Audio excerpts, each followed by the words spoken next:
I am Simone, 32 years old, and my parents wiped out their entire life savings to bail my older brother out of trouble for the 13th time.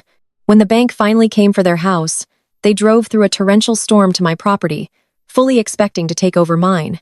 They stood on my porch with 6 suitcases, demanding I sign away my peace, my home, and my sanity. My father actually put his hands on me to force his way inside. I shoved him right back into the pouring rain. Before I continue this story, let me know where you are watching from in the comments below. Hit like and subscribe if you have ever had to stand up to family who underestimated your worth and tried to use guilt as a weapon. The rain was coming down in sheets that night, hammering against the massive windows of my lake house in Lake Oconee. It was past midnight, and the storm had already knocked out the power on the main road. Inside, I was perfectly safe, wrapped in the quiet sanctuary I had built for myself. At 32, I was a successful corporate financial consultant and commercial real estate investor. I bought this $1.5 million property with my own money, my own sweat, and my own sleepless nights. It was my fortress. But a fortress is only as strong as its gates.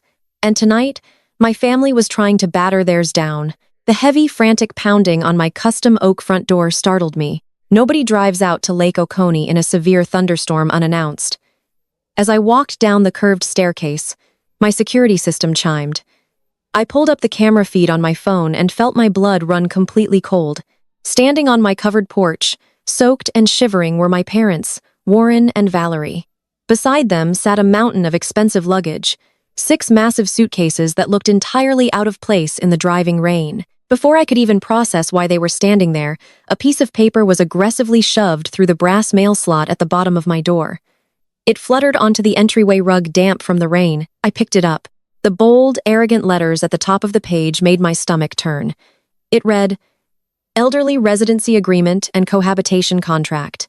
It was a legally binding document drawn up by some cheap lawyer, essentially granting my parents permanent, irrevocable residency in my home. They wanted me to sign away my rights to my own property before I even opened the door. I unlocked the deadbolt and swung the heavy door open. The howling wind immediately swept into the foyer, bringing the smell of rain and wet asphalt. Warren and Valerie did not look like the proud, image-obsessed people who spent their entire lives judging my every move. They looked desperate. But true to form, my father did not ask for help. He demanded it. Simone, step aside and help your mother with these bags. Warren ordered, his voice booming over the sound of the thunder. Darius is restructuring his startup company. We had to sell our house to help him cover some temporary business expenses. You have plenty of room for us here. Tasha and the kids are moving into your guest wing tomorrow morning. We are going to make this work as a family. I stared at them, absorbing the sheer, unadulterated audacity of his words. Darius was my older, the golden child of the family, who had spent his entire adult life bouncing from one fake business venture to another. Tasha was his materialistic, enabling wife who loved spending money she did not earn. My parents had just liquidated their entire life savings, lost their own home to fund my brother's delusions, and now they were standing on my porch expecting me to house the entire circus. I am not signing this piece of paper, I said, my voice dangerously calm, and nobody is moving into my guest wing. Not you, not Valerie, and definitely not Darius and Tasha. You made your choices, and you are going to have to live with them. Valerie stepped forward, her face twisting into a mask of pure indignation. How dare you speak to your father that way? She shrieked, pointing a manicured finger at my face. We are your parents. We raised you. We sacrificed for you. It is your duty as a daughter to take care of us when we need it. You are going to sign that paper, and you are going to let us inside right now. I held my ground, standing firmly in the doorway. You sacrificed for Darius. I corrected her. You threw away your retirement for Darius. You do not get to come here and demand the fruits of my labor because your golden child bled you dry. Good night. I went to close the door, but Warren lunged forward. He slammed his hand against the heavy oak wood, stopping the door from shutting. His eyes were wide with a furious, entitled rage I had seen too many times during my childhood. But I was no longer a child he could intimidate. He stepped over the threshold, entering my home uninvited, and shoved me hard in the chest with both hands. The physical impact forced me a step backward into my own foyer. You selfish little girl, Warren roared, spit flying from his lips. You owe this family. You are going to do your duty. I expected me to cry. He expected me to cower. Instead, a surge of pure adrenaline flooded my veins. I did not flinch. I planted my feet firmly on the hardwood floor, raised my hands, and shoved him right back with every ounce of strength I had. Warren stumbled backward, losing his footing on the slick, wet porch. He crashed into Valerie, sending them both tumbling into their stack of expensive luggage in the pouring rain. "Not tonight," I said, my voice cutting through the storm like ice. "And not ever." I grabbed the heavy door and slammed it shut, throwing the deadbolt into place with a loud, satisfying click. Outside, I could hear Valerie screaming at the top of her lungs, her voice muffled by the thick wood and the raging storm. "She is assaulting us," Valerie shrieked to anyone who would listen. "I am calling 911. I am telling them my unhinged daughter is committing elder abuse." I stood in my quiet, warm foyer, perfectly composed. I did not panic. I did not beg them to stop. I simply picked up my phone, opened my security app, and hit the save button on the 4K video recording that had just captured my father committing criminal assault. The flashing red and blue lights of the police cruisers cut through the dark, stormy night, illuminating the rain-soaked trees around my property. I watched through the front window as two officers stepped out of their vehicles, pulling their rain jackets tight against the biting wind. Warren and Valerie were waiting for them on the porch, looking completely pathetic. Valerie had fully committed to her role as the victim. She was shivering dramatically, clutching her arms around herself and sobbing uncontrollably as the officers approached. I opened the door before the officers even had a chance to knock. The older officer, a tall man with a stern expression, looked from my crying mother to me. "Ma'am, we received a 911 call reporting a domestic disturbance and elder abuse at this residence," the officer said, his voice projecting over the sound of the rain. "Can you step back and tell us what is going on here?" Before I could say a single word, Valerie launched into her performance. "Officer, thank God you are here," she cried, wiping fake tears from her face. "Our daughter has completely lost her mind. We came here seeking shelter from the storm because we are going through a difficult transition, and she physically attacked my husband. She shoved him into the rain. She is trying to steal this house from us. We helped finance this property, and now she is trying to throw us out on the street to die." Warren nodded vigorously, playing the part of the stoic, wounded patriarch. "We just want to get inside our home, officer. She is having some sort of mental breakdown. She has always been incredibly jealous of her older brother, and she is taking it out on us." The younger officer turned to me, his hand resting casually near his duty belt. "Ma'am, is this true? Did you physically altercate with these people? Are they on the deed to this house?" I smiled calmly, keeping my posture relaxed and non-threatening. I held up my iPad, which I had retrieved while waiting for them to arrive. "Officers, my name is Simone. I am a corporate financial consultant. I am the sole owner of this $1.5 million property. I purchased it entirely with my own funds. These people are my parents, but they do not have a single dime invested in this house. They are currently homeless because they liquidated their assets to fund my brother's fraudulent business ventures." Valerie shrieked, pointing at me again. "She is a liar. She stole her college fund from us, and now she is stealing our home. She owes us this house. She is a selfish, greedy child." I turned my head slightly, locking eyes with Valerie. "I won a full academic scholarship, Valerie. I worked 3 jobs during college while you and Warren drained my meager savings account to buy Darius his first Mercedes-Benz. You did not help me buy this house. You did not even know the address until you showed up tonight demanding I sign a fraudulent residency agreement." I handed the soggy, elderly residency agreement to the older officer. They tried to force me to sign this before I even opened the door. When I refused and told them they could not move in, my father decided to use physical force to enter my home. Warren puffed out his chest, stepping toward the officer. "That is an absolute lie. I never touched her. She shoved me off the porch like a maniac. You need to arrest her right now." I tapped the screen of my iPad and turned it around so both officers could see it clearly. "Actually, I have a 4K resolution security camera mounted right above your head, Warren. Let us watch the playback, shall we?" I hit play. The high-defin video was crystal clear despite the rain. It showed Warren and Valerie standing on the porch. It recorded crystal-clear audio of Warren demanding that Darius and Tasha move into the guest wing. And then it showed the undeniable moment when Warren lunged forward, placed both hands firmly on my chest, and shoved me backward into my own foyer, crossing the threshold of my home uninvited. The video ended with me defending myself, pushing him back outside and securing my property. The heavy silence that fell over the porch was more deafening than the thunder. The older officer let out a slow, deep sigh and handed the iPad back to me. He turned to Warren, and his stern expression had shifted from investigative to highly agitated. "Sir," the officer said, his voice dropping an octave, "what I just watched was you committing criminal assault and trespassing. You crossed the threshold of her home and put your hands on her first. She had every legal right to defend herself and remove you from the premises." Warren's jaw dropped. He looked like a fish gasping for air. "Now hold on a minute, officer. You do not understand family dynamics. I am her father. I have the right to discipline my child when she is being disrespectful. She is a 32-year-old woman, and this is her private property." The younger officer snapped, stepping closer to Warren. "You have no rights here. In fact, if the homeowner wishes to press charges right now, you will be leaving this property in the back of my cruiser in handcuffs."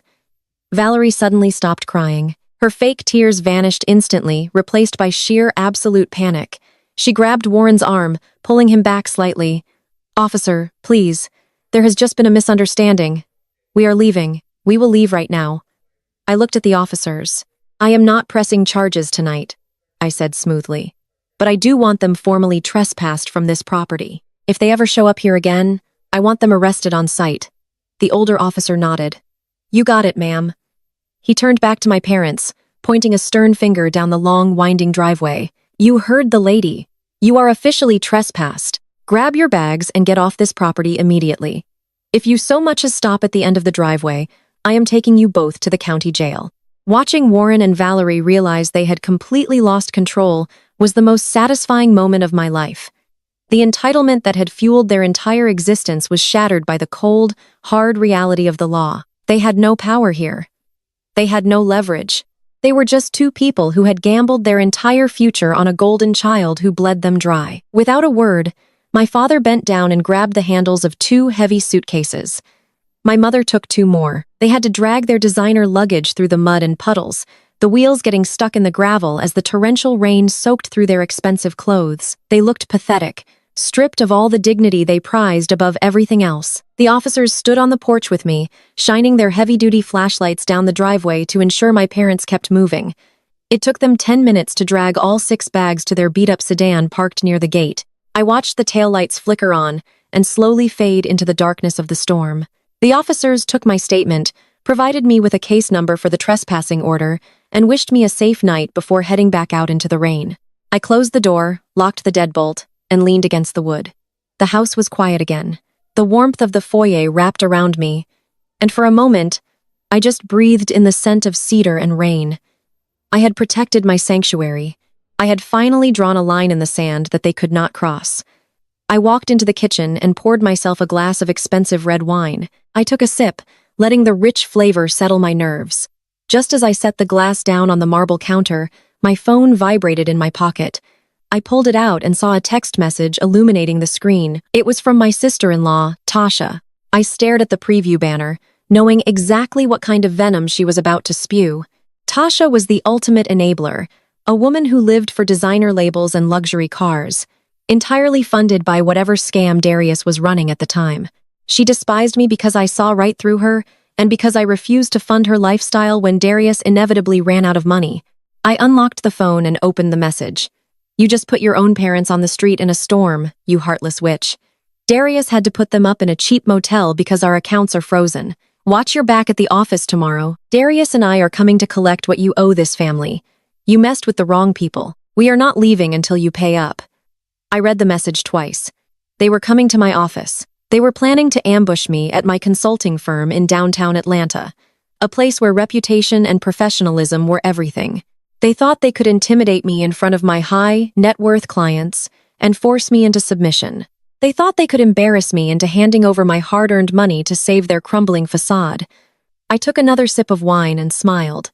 They had absolutely no idea what they were walking into. I set the phone down on the counter and walked to my home office. I booted up my secure laptop and logged into my private investigation files. I had been tracking Darius's financial movements for months entirely out of curiosity, just waiting for the day his house of cards would collapse. "Let them come," I whispered to the empty room. "Let them come to my office and try to demand my money, because tomorrow I am going to show Tasha exactly where her husband's money has really been going, and it is going to tear their entire world apart. I arrived at my Buckhead consulting firm at 7 sharp. My executive office was a reflection of everything my family insisted I could never achieve. Floor-to-ceiling windows overlooked the Atlanta skyline. Custom mahogany shelves lined the walls, and the minimalist decor projected absolute control. By 9, I was seated at my polished desk, wrapping up a portfolio review with Mr. and Mrs. Sterling, 2 of my highest net worth clients. They trusted me with millions because I never let emotion cloud my judgment. That composure was about to be tested. The heavy glass doors to my executive suite burst inward, hitting the wall with a deafening crack that made Mrs. Sterling flinch. My receptionist, Chloe, was trailing frantically behind the intruders, her face flushed with sheer panic as she tried to block their path. She knew how important this meeting was, but she was no match for a grown man running on pure adrenaline and rage. "Simone, I am so sorry," Chloe gasped, gripping the door handle. "I told them you were in a private meeting, but they pushed right past my desk." I raised a hand, signaling Chloe to stop. I did not need to ask who the intruders were. Darius strode into my office looking like a man who had not slept in days. His designer suit was wrinkled, his tie loose, and the arrogant swagger he usually carried himself with had been replaced by manic, desperate energy. Right behind him was his wife Tasha. She was clutching a counterfeit luxury handbag like a shield, her face twisted in a sneer. They did not care that I was sitting with clients or about my professional reputation. Darius marched directly to my desk, his eyes wild. He swept his arm across the polished wood surface, knocking over a stack of leather-bound financial brochures. They scattered across the floor, sliding to Mr. Sterling's expensive Italian loafers. "You thought you could just block my numbers and ignore this family?" Darius shouted, his voice cracking with rage. "You thought you could throw mom and dad out into the rain like stray dogs while you sit up here in your glass tower." I did not raise my voice or break eye contact. I turned to my clients with a tight, apologetic smile. "Mr. and Mrs. Sterling, I am incredibly sorry for the interruption. If you could please step out to the executive lounge, my assistant will bring you some fresh coffee. We can conclude our review later." The older couple exchanged a horrified glance, quickly gathering their coats and hurrying out of the room. Chloe pulled the heavy glass doors shut behind them, leaving me alone with the 2 people who made it their mission to bleed my parents dry. Now that the audience was gone, Tasha stepped forward. She slammed both of her hands down on my desk, leaning in close enough that I could smell her overly sweet perfume. "We are not playing games with you today, Simone," Tasha hissed. "They repossessed Darius's Range Rover at 6 this morning. Do you have any idea how embarrassing it was to watch repo men hitch up our vehicle while neighbors watched? I had to take a cheap taxi here because my husband's accounts are frozen. You have a brand new Porsche Panamera sitting in the VIP garage. You are going to hand over the keys right now. We need a vehicle to maintain our image, and you owe this family for what you did last night." I looked at her, my expression entirely blank. "You want the keys to my car because your husband failed to make his auto payments. Is that the logic we are operating with today?" "It is not about the car," Darius yelled, pacing across the Persian rug. "I need capital, Simone. I need liquidity right now. My startup got hit by a crypto crash. The market tanked and the liquidity pools froze due to a sudden algorithmic decoupling. It is a temporary setback. The software developers are patching the smart contracts as we speak, but I need bridge capital to keep the servers running and satisfy the initial seed investors. The $740,000 mom and dad gave me got locked in a decentralized exchange." He stopped pacing and slammed his fist on my desk. "You have a house worth $1.5 million sitting on Lake Oconee with 0 mortgage. I checked the public county records. You are going to call your banker right now and pull a $740,000 line of credit against that property. You are going to wire those funds to my business account before noon. Once the market rebounds, I will pay you back with interest. If you do not do this, mom and dad are going to be permanently homeless, and it will be your fault." I stared at him. The sheer entitlement radiating from him was almost impressive. He had drained every single penny our parents had ever saved.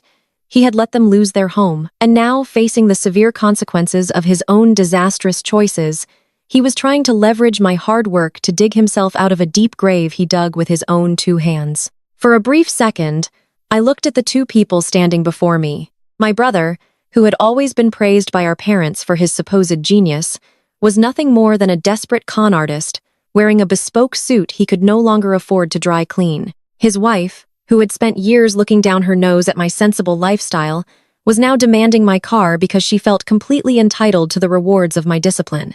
The irony was beautiful in its execution.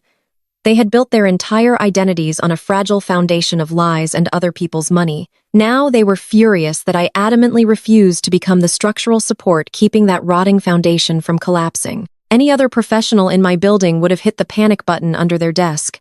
They would have called building security and had these two lunatics dragged out in handcuffs. But I did not reach for the phone. I did not call security. I just leaned back in my ergonomic leather chair, folded my hands in my lap, and let a slow, terrifying smile spread across my face. "You think this is funny?" Tasha screamed, her voice, reaching a shrill, hysterical pitch. "Your parents are sleeping in a cheap motel off the highway because of you, and you are sitting here smiling. Give us the keys to your car, Simone. Do not make me come back there and take them from you." I let out a soft laugh. "You are welcome to try, Tasha. But before you do something that will land you in a jail cell, I highly recommend you both sit down and listen very carefully to what I am about to say." Darius glared at me, his chest heaving. "I am not sitting down until you initiate that wire transfer." I leaned forward, my tone dropping to a deadly whisper. "I track money for a living, Darius. I investigate corporate fraud, locate hidden assets, and dissect structured financial anomalies for multinational companies worth more than your entire existence. Do you honestly think I did not run a full forensic audit on your tech startup? The second Mom and Dad told me they foolishly gave you their life savings? I know exactly how you operate, and I know exactly where the money went." Darius froze, the manic energy draining from his face in an instant. I kept my eyes locked on his decentralized exchanges, liquidity pools, a sudden crypto crash. It sounds like a fantastic pitch for parents who can barely operate a smartphone. It sounds like the perfect excuse to explain why $750,000 suddenly vanished. But you forgot one crucial detail, big brother. You forgot what I do for a living. I reached out and slowly opened the bottom drawer of my desk. Tasha watched my hand, her bravado faltering as uncertainty crept into her eyes. I pulled out a thick, heavy manila folder. I placed it gently on the polished wood surface right between the two of them. "You did not lose a single dime in a crypto crash, Darius," I said, my voice ringing with absolute certainty. "You never invested that money. You never built a tech startup. You just created a shell company to funnel Mom and Dad's retirement funds into your own pockets." "That is a lie," Darius stammered, though his voice lacked the aggressive volume from just before. "You do not know what you are talking about. You do not understand decentralized finance." I slid the manila folder across the desk. "I understand offshore wire transfers perfectly," I replied, my smile fading into absolute ice. Darius stared at the thick envelope. His hand hovered in the air. The manic confidence that had propelled him through my glass doors evaporated. He snorts, knew what was in that folder. He knew the carefully constructed illusion he sold to our parents, his wife, and himself was about to shatter into a million irreparable pieces. Tasha snatched the folder from the polished mahogany surface before Darius could stop her.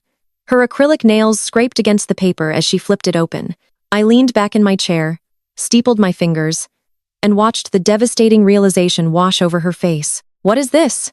Tasha demanded, reading the first page. "These are banking records. Why does it say Miami?" "Darius, what is Ocean Breeze Holdings Liability Company?"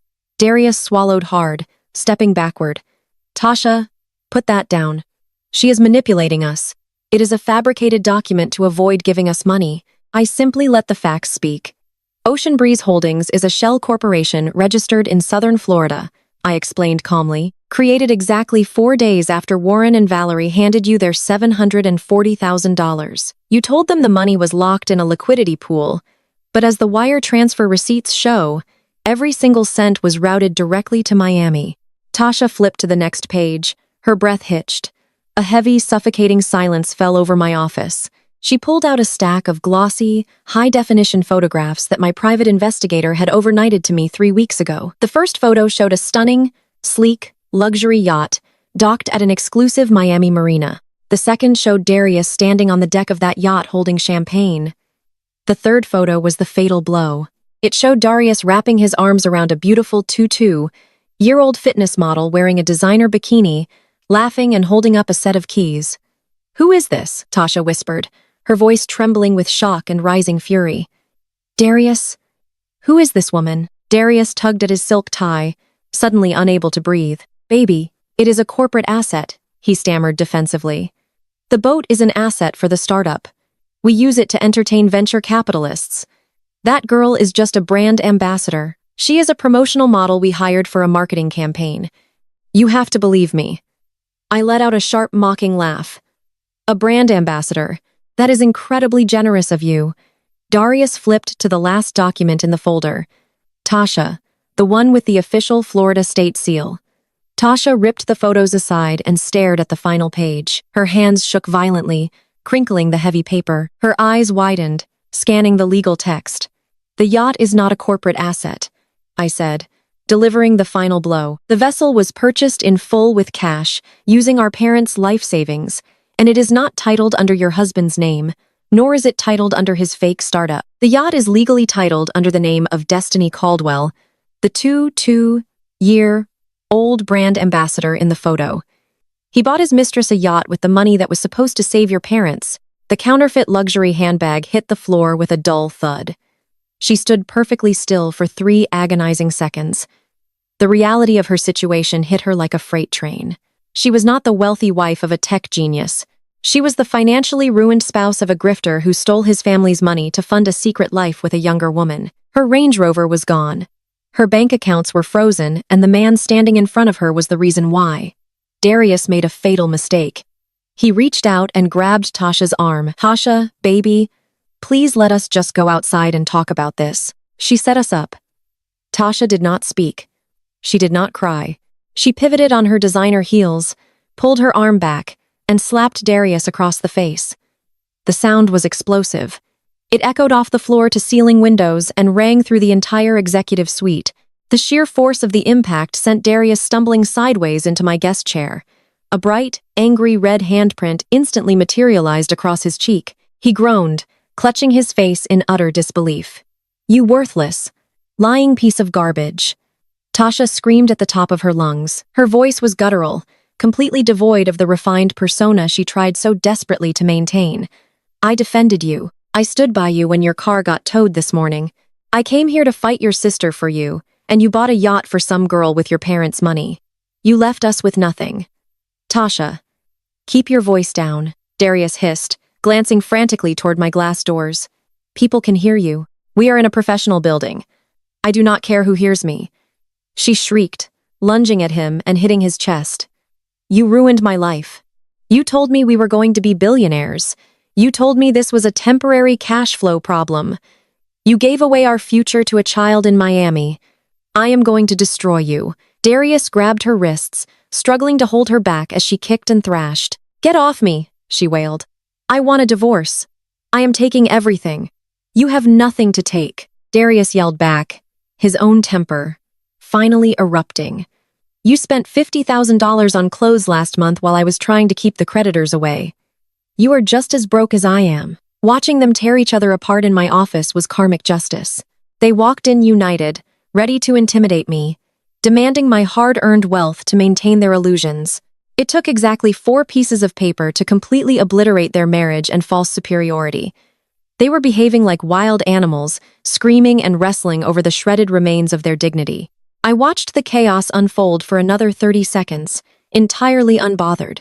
I straightened the collar of my blazer, reached over to my desk console, and pressed the silver intercom button. "Yes, Miss Simone, my receptionist," Chloe answered immediately. "Chloe, please send Kevin and the lobby security team up to my office right away," I instructed calmly. "We have 2 trespassers who need to be escorted out of the building, and Chloe, tell them to bring the freight elevator keys. I do not want them disrupting the main lobby traffic." "Understood right away," she replied. Darius and Tasha were so consumed by their argument, they did not notice the glass doors open. 3 security guards stepped into the suite. Kevin assessed the situation instantly. He did not ask questions. He stepped forward, grabbed Darius by the back of his jacket, and hauled him away from Tasha. "Hey, let go of me," Darius yelled, struggling. "I am her brother. I have a right to be here. You cannot touch me. You lost the right to be here the second you threw a tantrum in my place of business," I said. Get them out of my sight, Kevin. The second guard gently but firmly secured Tasha by her arm. She did not fight the guard. She was weeping hysterically, her makeup running down her face in dark, ugly streaks. She pointed a trembling finger at Darius as they dragged him toward the exit. "I am calling my lawyer," Tasha screamed. "You are going to rot in a federal prison, Darius. I will make sure of it." Darius fought against the guards down the hallway, shouting obscenities, blaming the crypto market, blaming Tasha, blaming me for exposing him. His pathetic excuses faded as the heavy glass doors swung shut, sealing my office in uninterrupted silence. I stood alone in my executive suite. The only evidence that they had ever been there was the overturned stack of financial brochures, a counterfeit handbag abandoned on the floor, and the manila folder sitting open on my desk, displaying the photo of a luxury yacht. I picked up the cheap handbag and tossed it in the trash. I gathered the brochures, stacked them neatly, and closed the manila folder, locking it securely back inside my desk. I took a cleansing breath, feeling the tension evaporate. The ambush had failed spectacularly. My boundaries remained intact. I walked over to the windows and looked out over the Atlanta skyline. The storm had passed, leaving behind a crisp morning. The sunlight reflected off the glass towers. I had fought tooth and nail to build my place in this city. I endured years of being called the selfish daughter because I refused to play a supporting role in my brother's theatrical production of a life. Today, the curtain had finally fallen on his performance. I returned to my desk, smoothing my skirt as I sat back down in my leather chair. I tapped my computer mouse to wake the monitors, ready to resume my day, and apologize properly to the steerings for the unprecedented interruption. As the screen illuminated, a notification popped up in the corner of my primary monitor. It was an incoming email to my personal account. The sender's name made my eyes narrow. It was Warren. My father had been silent since the police escorted him off my property. I assumed he was busy dealing with the reality of his homelessness and the collapse of his favorite son's empire, but Warren never retreated gracefully. He believed his authority was absolute, and any defiance had to be punished publicly. I clicked on the notification and opened the email. It consisted of exactly 3 sentences typed with the bitter, venomous entitlement that had defined my entire childhood. "You think you are smart, destroying your brother's marriage and disrespecting your parents in our time of need. You think your money makes you untouchable. See you at church on Sunday for Aunt Mabel's memorial service. The whole congregation will know who you really are, and God will judge your wicked heart." I read the words slowly, letting the threat sink in. Warren could not beat me legally, and he could not overpower me financially. So, he was resorting to the only weapon he had left, respectability politics. He was going to use the sacred ground of our church, a pillar of the Atlanta community, to launch a public smear campaign against me. He intended to stand in front of the pastor and our extended family and paint me as a monster who threw her destitute parents into the street. He wanted to publicly humiliate me and force me into submission through communal shame. I wanted to break me in front of the people who had known me since I was a little girl. I stared at the screen and a calculating resolve settled over my mind. Warren wanted a public spectacle. He wanted to drag our family business into the light of day. He wanted the congregation to know who I was. I reached for my phone, scrolling through my contacts until I found the name I needed. I tapped the screen and brought the phone to my ear, listening to it ring. He wanted the truth revealed at the altar. I would gladly oblige him, but I was not going to that church alone. Sunday morning in Atlanta arrived with a thick and suffocating humidity that mirrored the heavy tension settling over my life. Greater Hope Fellowship was not just a regular church. It was a historic institution in our community, a highly revered place where social standing, family legacy, and respectability politics reigned supreme. The sanctuary was an expansive, beautiful masterpiece of stained glass and polished oak filled to the brim with the city's most influential African-American families. For my parents, this church was their ultimate stage. They had spent decades meticulously curating a flawless image of devout, prosperous, and generous community pillars. Today, they fully planned to use that carefully crafted reputation to completely destroy mine. I walked through the heavy wooden front doors, wearing a tailored black designer dress, my posture perfectly straight, and my head held high. The atmosphere shifted the absolute second I crossed the threshold into the building. The usual warm greetings, polite nods, and friendly smiles were entirely absent. Instead, A chilling, deeply uncomfortable silence rippled through the crowded vestibule. I felt the aggressive weight of hundreds of eyes snapping directly toward me. The communal judgment was palpable, hanging in the air like dark storm clouds. At the very front of the sanctuary, seated in the prime center pew reserved specifically for grieving families and VIP members, were Warren and Valerie. They had obviously arrived early and had already laid the extensive groundwork for their vicious smear campaign. Valerie was wearing an overly dramatic, somber black hat with a lace veil, dabbing her dry eyes with a monogrammed handkerchief, while entirely surrounded by a cluster of highly sympathetic deacons. Warren was standing near the grand altar, shaking his head with a manufactured look of profound sorrow as he whispered, "Toxic, venomous, lies directly into the ear of Pastor Evans." They were perfectly playing the role of the devoted, heartbroken parents who had just been brutally victimized by their own flesh and blood. I could hear the aggressive, hushed whispers erupting from the crowded pews as I slowly walked down the center carpeted aisle. "I cannot believe she actually showed her face here today." An older woman whispered loudly to her neighbor. "I heard she threw her own elderly parents out into the freezing rain." Rain Man muttered, shaking his head in absolute disgust. "After everything Warren and Valerie sacrificed for her, she leaves them entirely homeless and destitute." Another voice chimed in from the back row. I completely ignored the venomous commentary surrounding me. I found an empty seat a few rows behind my parents, crossed my legs elegantly, and waited in absolute silence. I knew exactly how Warren operated. He was a deeply insecure man who thrived on public spectacle, genuinely believing that communal pressure could force absolutely anyone into submission. He thought the sheer crushing embarrassment of being publicly shunned by our entire extended family and our beloved church community would completely break my spirit. He thought I would eventually bow my head hand over my valuable assets and beg for his fake forgiveness just to save face in front of the congregation. I was severely and entirely mistaken. The weekly memorial service for Aunt Mabel proceeded with beautiful soaring choir hymns and heartfelt emotional scriptures, but the solemnity of the religious occasion was merely a convenient waiting game for my father. As the long service finally neared its scheduled conclusion, Pastor Evans stepped up to the wooden pulpit and warmly invited immediate family members to share a few brief words of remembrance. Warren immediately stood up from the front pew. He smoothed the lapels of his expensive suit jacket, walked up the carpeted stairs to the grand altar, and took the heavy silver microphone. He started his performance with a brief, incredibly superficial tribute to Aunt Mabel, speaking vaguely about her lifelong dedication to traditional family values. Then his tone shifted drastically. His voice cracked with highly theatrical fake grief, and he looked out over the massive congregation, letting his cold eyes settle directly on me. Aunt Mabel truly believed that family was the absolute foundation of everything. Warren proclaimed, his deep voice echoing loudly through the vaulted ceiling of the sanctuary.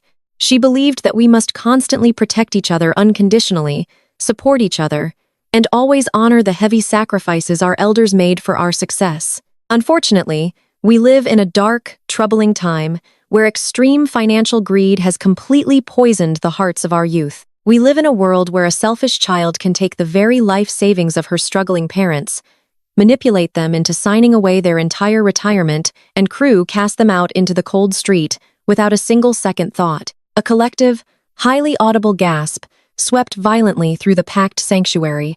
Hundreds of heads instantly turned to glare fiercely at me. Valerie let out a loud, tragic sob from the front pew, dramatically burying her face in her hands and leaning heavily on a nearby deacon for support. The church elders shook their heads in absolute unapologetic disgust. My wife and I are currently without a home. Warren continued, tightly gripping the wooden edges of the pulpit to emphasize his fake agonizing anguish. We gave absolutely everything we had to unconditionally support our children. We gladly sacrificed our daily comfort so they could achieve great corporate success. And in return for our boundless love, our daughter Simone used her corporate financial expertise to maliciously trick us. She seized all our assets, locked us out of a house during a massive thunderstorm, and left us with absolutely nothing to our names. The hostility filling the large room was completely suffocating. Extended family members who had known me since I was a crawling toddler were looking at me as if I were a literal monster. I sat perfectly still, my facial, betraying absolutely zero emotion. I did not slouch in my seat. I did not look away in shame. I stared right back at Warren, silently letting him dig his own grave as deep as he possibly could. But Warren was not finished with his grand, manipulative performance. He reached deeply into the inner pocket of his tailored suit jacket and pulled out a folded piece of thick white paper. He unfolded it deliberately, holding it high up in the air for the entire church to clearly see. I really did not want to bring ugly legal matters into the sacred house of the Lord, Warren declared, his voice rising with intense righteous indignation. But the Lord demands ultimate truth and strict accountability. 5 years ago, when our family business was facing a minor financial hardship, Simone signed this specific promissory note. She legally agreed to put her expensive lake house up as physical collateral to secure the future of our struggling family. She promised to protect us. But when the time finally came to honor her written word, she turned her back on us and greedily kept the property solely for herself. He pointed a shaking, dramatic finger directly at me. Simone, you are sitting right now in the house of God. You cannot possibly hide from his ultimate judgment, and you can no longer hide from the plain truth. You owe this entire family your home. You owe us the deep financial security we originally paid for. I am asking you right here at the holy altar to finally do the right thing. Hand over the keys to the property you legally pledged to us. Save your eternal soul and make this broken family whole again today. The sheer breathtaking audacity of his lie was staggering. There was absolutely no promissory note in existence. I had never signed my valuable property over as collateral for anything, let alone to cover the reckless, fraudulent financial disasters repeatedly caused by my brother Darius. Warren was holding a completely fabricated, highly illegal document, aggressively attempting to use the heavy moral weight of the church to extort a $1.5 million commercial real estate asset from me in plain broad daylight. The congregation was completely captivated by his highly emotional performance. An older woman sitting 2 rows over actually muttered loudly, "Lord, please have mercy on that wicked, selfish girl." The immense communal pressure was intense, perfectly designed to make any normal person completely crack under the crushing weight of public humiliation. Pastor Evans stepped forward, looking deeply troubled by the escalating situation. He placed a comforting hand on Warren's shoulder, then looked down at me with profound disappointment. Simone, the pastor, said softly into the microphone, his voice echoing, "This is a sacred house of healing and family reconciliation. If what your heartbroken father says is true, I pray you find it deep in your heart to honor your family commitments and restore your parents. We simply cannot move forward with such deep resentment in our hearts." I slowly stood up from the hard wooden pew. The entire sanctuary went completely terrifyingly silent. Everyone in the building was eagerly waiting for me to break down in tears, loudly apologize, and immediately surrender my hard-earned wealth to save my completely ruined reputation. I smoothly brushed the skirt of my black dress, stepped gracefully into the center aisle, and looked straight up at my father standing on the pulpit. "I do not owe you a single dime, Warren," I said, my confident voice, carrying clearly through the massive room without the need for any microphone, "and I certainly do not owe you my home. That piece of paper you are holding up is a complete and utter fabrication. It is a desperate, pathetic forgery created by a man who burned his own life to the ground and is now desperately trying to steal mine." Valerie jumped up frantically from the front pew, her face twisted with unhinged rage. "How dare you lie in the sanctuary?" she screamed, pointing an angry finger at me. "You signed that paper. We have the solid proof right here. You are a wicked, utterly selfish child." Warren held the fake paper even higher. "The signature is right here. It matches perfectly. You cannot simply lie your way out of a binding legal contract, Simone. Hand over the keys right now, or we will take absolutely everything you have in a court of law." The massive congregation began to murmur incredibly loudly. The intense tension in the air was electric, a highly volatile powder keg, just waiting for a single tiny spark to ignite. Warren firmly thought he had me completely and utterly trapped. He thought I was standing entirely alone against an angry, judgmental mob of our peers. But I was not alone. I smiled a slow, highly confident expression that made the triumphant, arrogant smirk on Warren's face falter slightly. "I did not come here today to debate blatant lies with a desperate con artist." I replied evenly, my voice projecting unwavering authority. "I came here today to let the absolute truth speak entirely for itself." Right on cue, the heavy solid oak doors at the very back of the sanctuary swung open with a resounding massive crash that echoed like a loud gunshot through the high vaulted ceilings. Every single head in the building whipped around instantly to look at the entrance. The bright sunlight from the busy street poured into the dark vestibule, perfectly illuminating the commanding silhouette of a woman standing firmly in the open doorway. It was Auntie Viv.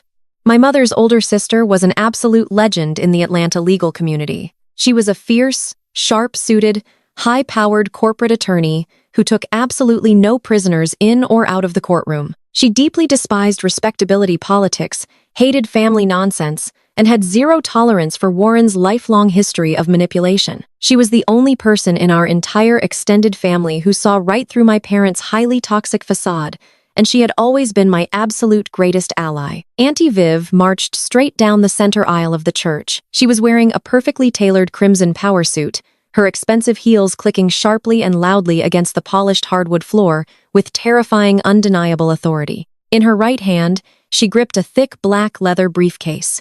Her sharp eyes were locked directly on Warren, burning with a furious, righteous intensity that made several prominent deacons physically step back as she confidently passed their pews. "Not today!" Warren Auntie Viv shouted loudly, her powerful, unwavering voice booming through the silent sanctuary and instantly silencing every single whisper in the massive room. "Not today, and certainly not in this house." She reached the very front of the church, brushing right past a stunned Valerie, who looked as if she had just seen a terrifying ghost. Auntie Viv marched straight up the carpeted stairs to the holy altar, stopping mere inches away from my trembling father. Warren swallowed incredibly hard, nervously, clutching the fake promissory note tightly to his chest. "Vivian, this matter does not concern you," he stammered weakly, stepping backward toward the pastor. "This is a strictly private matter between me and my daughter." Auntie Viv let out a sharp, entirely humorless laugh that echoed loudly through the pastor's microphone. "Private matter? You just dragged this innocent girl's good name through the absolute mud in front of 300 people. Warren, you brought this toxic mess to the pulpit, so we are going to finish it right here at the pulpit today." She aggressively slammed her heavy black leather briefcase down onto the wooden altar right next to the sacred communion table. The loud, sudden thud made Valerie jump violently in the front pew. Auntie Viv forcefully snapped the brass locks open and reached inside the case. "You want to stand up here and talk about truth and accountability?" Auntie Viv said, her sharp voice dripping with absolute venom. "Then let us talk about the real factual reason you and my sister are currently homeless. Let us tell this entire congregation exactly what you did to end up standing on Simone's front porch in the freezing rain, pathetically begging for a place to stay." Auntie Viv pulled a massive, thick stack of official bank-stamped financial documents from her briefcase and turned around to fully face the completely shocked, silent congregation. Auntie Viv pulled a massive, thick stack of official bank-stamped financial documents from her briefcase and turned around to fully face the completely shocked, silent congregation. Warren stood frozen at the pulpit. His hand holding the fake promissory note trembled as Auntie Viv reached out and snatched the piece of paper right out of his grip. She held it up to the light streaming through the stained glass windows and let out a sharp laugh. "You want to present legal documents in the house of the Lord?" Auntie Viv projected her voice across the sanctuary. "Then we are going to look at real legal documents. This piece of paper Warren just paraded in front of you is nothing but a cheap amateur forgery." Valerie gasped from the front pew. "That is a lie. Simone signed that paper 5 years ago." Auntie Viv ignored her sister completely. She pulled a thick-bound report from her briefcase and slammed it onto the pulpit next to the microphone. "I hired an independent forensic handwriting expert. This certified report confirms beyond a shadow of a doubt that Simone never signed this document. The pen pressure, the stroke angles, and the digital trace all point to just one person, your golden child, Darius." The congregation erupted into loud whispers. Deacons, who had been comforting Valerie just moments before, physically took a step away from her. Warren tried to grab the microphone back, but Auntie Viv blocked him with her shoulder. "You are committing fraud right here at the altar, Warren," Auntie Viv said, staring him down. "If you ever try to file this fake piece of paper in a real court of law, I will personally ensure that both you and your son are prosecuted for forgery. But that is not even the worst thing you have done to this young woman." Auntie Viv turned back to the crowd. She held up the thick stack of bank-stamped papers. "Warren and Valerie just stood up here and cried about losing their entire life savings. They told you they sacrificed their hard-earned retirement funds to help their son, and now they are homeless. That is the biggest lie told in this building today." Warren's face drained of all color. He looked absolutely terrified. "Vivian, do not do this. This is family business. You made it public business when you tried to destroy my niece in front of her community." Auntie Viv shot back. She turned the microphone toward herself. Warren and Valerie did not lose their retirement savings. They never had $740,000 in retirement savings. They got that money by taking out a massive reverse mortgage on the ancestral family home. My mother, your grandmother, left that house in an irrevocable trust. Auntie Viv continued, her voice trembling with genuine anger. She explicitly stated in her will that the house was to be divided equally between her two grandchildren, Darius and Simone. It was supposed to be their foundation, but Warren and Valerie found a loophole. They used their status as the executives of the estate to bypass the trust entirely. They secretly mortgaged the house to the absolute maximum limit, bleeding every single cent of equity out of the property. My dear mother worked her entire long life to buy. And what did they do with that stolen inheritance? Auntie Viv asked the crowd. Did they invest it? Did they secure the family future? No. They handed all $740,000 directly to Darius, and Darius used that stolen money to buy a luxury yacht in Miami for his 22-year-old mistress. The reaction from the church was instantaneous and explosive. People gasped loudly. The respectful atmosphere of the sanctuary dissolved into complete chaos. The community that Warren and Valerie had tried to weaponize against me was now turning on them with full force. Valerie jumped up from the pew. She was shaking violently, her elaborate black hat sitting askew on her head. She pointed a frantic finger at Auntie Viv. "You are lying. You are just jealous. You have always been jealous of us." Auntie Viv did not even blink. She held up the bank statements. "The truth is right here in black and white. Valerie, you stole from your own daughter. You let the bank take our mother's home. You threw away our family legacy so your son could pretend to be a tech mogul.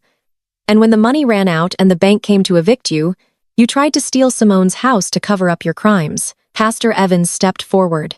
He looked physically sick. He looked at the bank statements in Auntie Viv's hand, then looked at Warren. The disappointment in the pastor's eyes was absolute. "Warren," the pastor said, his voice echoing softly through the microphone. "Is this true? Did you mortgage your mother's house and steal your daughter's inheritance?" I stepped out of my pew and walked slowly down the center aisle toward the altar. The crowd parted for me, their previous hostility replaced by profound pity and deep respect. I stopped at the bottom of the carpeted stairs and looked up at my parents.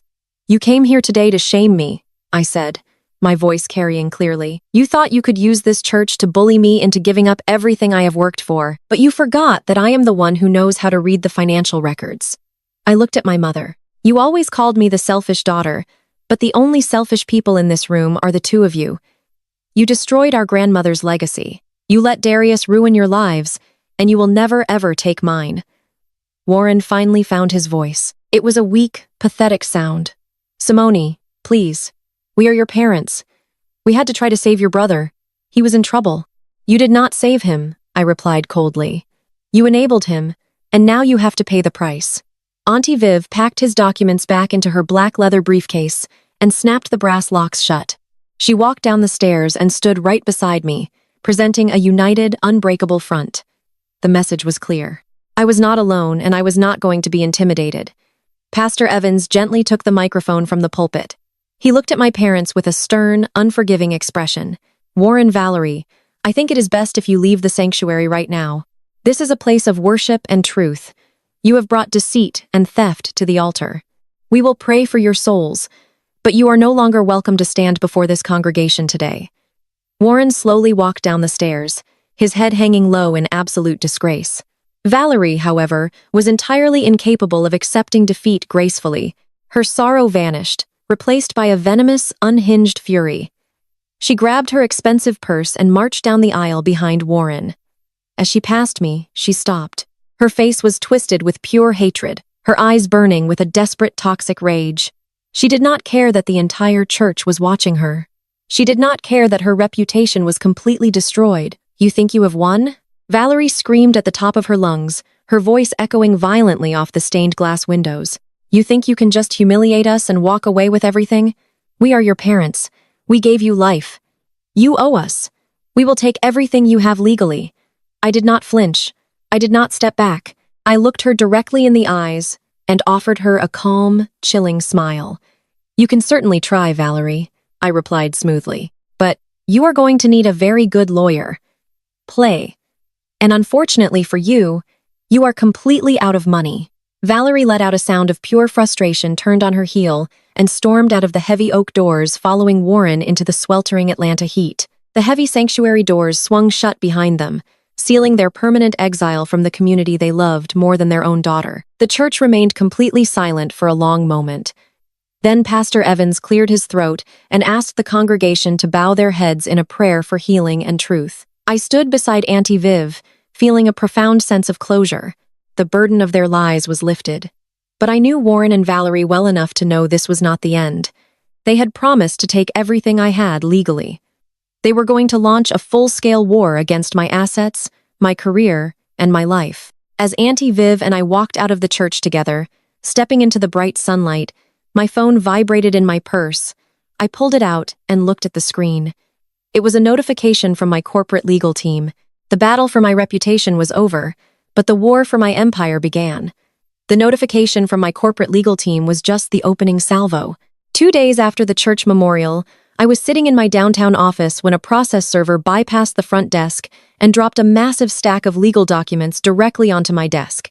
I stared at the thick manila envelope, recognizing the name of the law firm printed on the return label. Warren and Valerie had managed to find one of the most notoriously aggressive, borderline unethical attorneys in Atlanta. They were officially suing me. I called Auntie Viv immediately. She arrived 20 minutes later, marching into my office with a steaming cup of black coffee and a terrifyingly calm demeanor. We spread the documents across my conference table. The lawsuit was built on a legal doctrine known as equitable trust.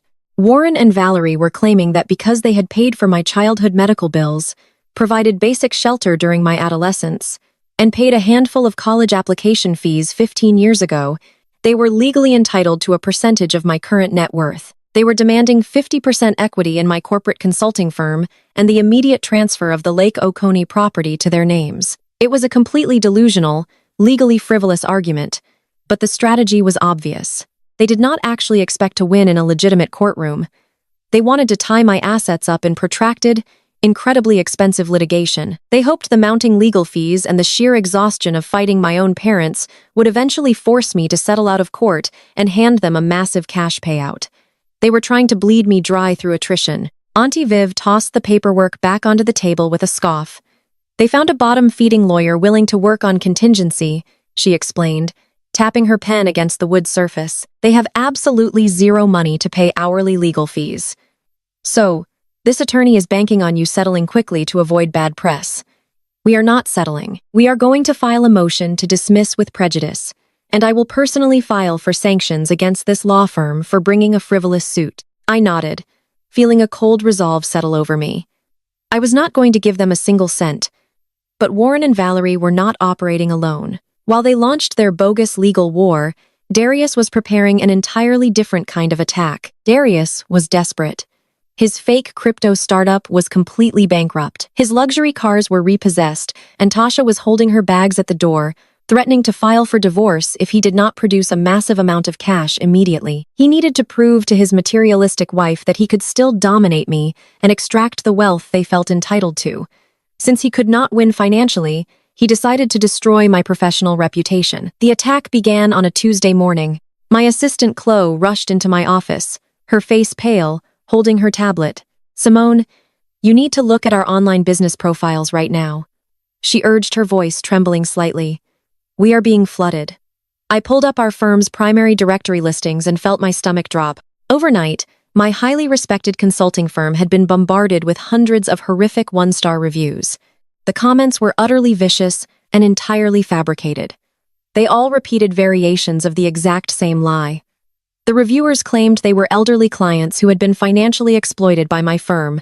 They posted detailed, entirely fake stories about how I had allegedly tricked vulnerable senior citizens into signing away their retirement funds and properties. Darius had taken the exact scenario of what he had done to our parents and brilliantly weaponized it against me. He used whatever remaining cash he had hidden away to hire an overseas bot farm.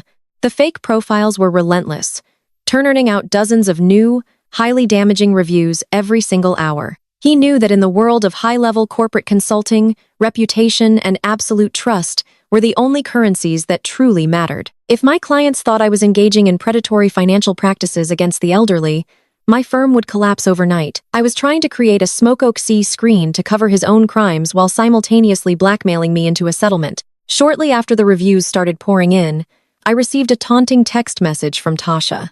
It read, "People are finally seeing the real you. Pay Darius what you owe him for the lake house or the reviews keep coming." The real-world consequences of the cyber smear campaign were immediate and devastating. In the corporate finance sector, optics are everything. By Wednesday afternoon, my phone was ringing off the hook with panicked inquiries from clients and stakeholders who had seen the sudden influx of horrific accusations. I spent hours on conference calls calmly explaining that we were the victims of a coordinated malicious cyber attack and that we were working with legal counsel to resolve the issue. But reassurance was not enough for everyone. At 3, I received a devastating call from the executive board of my largest corporate client. We had been managing their commercial real estate acquisitions for 3 years, a contract that represented nearly 30% of my firm's annual revenue. "Simone, we know you do excellent work," the board chairman said, his tone apologetic, but firm. "But our company has a strict compliance policy regarding vendor reputations. Until these allegations of elder financial abuse are fully investigated and removed from the public domain, we have to temporarily pause our contract. We simply cannot risk the association right now." An hour later, a second major client called to suspend their retainer. In the span of 48 hours, Darius and my parents had managed to inflict massive, tangible damage to the empire I had spent my entire adult life building. My career was hanging by an incredibly thin thread. The sheer stress of watching my professional life temporarily crumble was suffocating. My employees were visibly anxious, worried about the future of the firm and their own job security. I gathered my entire team in the main conference room. I did not sugarcoat the situation, and I certainly did not panic. I looked at the talented, dedicated professionals who relied on me. "We are experiencing a targeted attack from individuals who are desperate and out of options," I told them, keeping my voice steady and commanding. "Do not engage with the reviews. Do not respond to any media inquiries. We will continue to deliver flawless work for the clients who stand by us. We are going to weather this storm, and the people responsible will face severe legal consequences." I projected absolute confidence, but behind closed doors, the pressure was immense. I was fighting a war on 2 fronts, battling a frivolous lawsuit from my parents and a devastating smear campaign from my brother. They were trying to exhaust me into submission. Late Thursday evening, I was sitting alone in my office. The city lights of Atlanta sparkled outside my windows, a stark contrast to the dark reality playing out on my computer screens. I was working closely with a specialized cybersecurity firm, tracking the IP addresses of the bot farms Darius had hired, building a rock-solid defamation case to present to the authorities. Auntie Viv was simultaneously drafting a blistering response to Warren and Valerie's ridiculous lawsuit. We were meticulously assembling our defense piece by piece. But defense was no longer enough. I needed an offensive strategy. I needed the final fatal mistake that would allow me to end this nightmare permanently. As I was cross-referencing a list of fake review accounts, my personal cell phone buzzed on the desk. It was not a text message or an email. It was a high-priority, urgent push notification from my premium credit monitoring application. I picked up the phone and unlocked the screen. The alert flashed brightly, warning me of critical activity regarding my primary credit file. I tapped the notification, feeling a strange, cold prickle of anticipation run down my spine. The app opened, displaying a massive red warning banner. A hard inquiry had just been successfully pulled on my social security number. Someone had just used my highly guarded excellent credit profile to initiate a formal application for a massive commercial bridge loan. I stared at the amount requested on the application details. $500,000. My sharp mind raced, instantly connecting all the dots in real time. Darius was completely bankrupt. His assets were repossessed. Tasha was threatening to leave him. He desperately needed a massive infusion of cash to save his fake startup and keep his materialistic wife from walking out the door. But he had absolutely no credit and no legitimate collateral. He needed a pristine financial profile to secure a loan of that magnitude. He needed my profile, and there was only one person in the world who had unrestricted access to my original birth certificate and my physical social security card from when I was a child. Valerie. My mother had dug through her old files, found my most sensitive personal identification, and handed it directly to her desperate, grifting son. They were not just smearing my name anymore. They had just crossed a massive, unforgivable line. I sat back in my chair, staring at the $500,000 loan application pending on my screen, and a slow, dangerous smile spread across my face. They had just handed me the ultimate key to their absolute and total destruction. My fingers flew across the keyboard as I bypassed the initial consumer alert and dug directly into the back-end data of the credit inquiry. In my line of work, navigating complex financial systems was second nature. It took me less than 3 minutes to pull the origination details of the loan application. The request was submitted to a commercial lender, where the approval process relied heavily on automated algorithms. Darius knew exactly what he was doing. He targeted a lender that prioritized speed over thorough verification, hoping the money would hit his account before anyone noticed the discrepancy. But Darius was sloppy. He was arrogant and desperate, a combination that always leaves a digital footprint. I ran a trace on the internet protocol address attached to the loan submission. The location pinged back to a luxury apartment complex in downtown Atlanta. He had literally submitted the fraudulent application from his own living room. I downloaded the complete metadata file, securing the digital evidence on an encrypted drive. The standard protocol for any victim of identity theft is immediate action. You call the credit bureaus, you place a hard freeze on your social security number, and you contact the lending institution to flag the application as fraudulent. By doing so, you stop the crime before it happens. But as I sat in my quiet office staring at the glowing monitors, I realized that stopping the crime was the absolute worst thing I could do. If I candled the application now, Darius would only be guilty of attempted fraud, which was simply not enough punishment for his actions. I did not want to teach my brother a lesson. I wanted to remove him from the board entirely. I wanted a permanent solution to a problem that had plagued my life for decades. To achieve that, I needed Darius to cross the invisible threshold from a minor state-level offense to a massive federal crime. I needed the bank to approve the loan. I needed them to wire the funds. The second that stolen money crossed state lines and landed in his bank account, the jurisdiction would instantly shift to the Federal Bureau of Investigation. I picked up my cell phone and dialed Auntie Viv. She answered on the second ring, her voice sharp and alert despite the late hour. I did not waste time with greetings. I told her exactly what Darius had done, how Valerie had supplied my childhood documents, and what I was currently looking at on my screen. I told her I was going to let the application go through. There was a long, heavy silence on the other end of the line.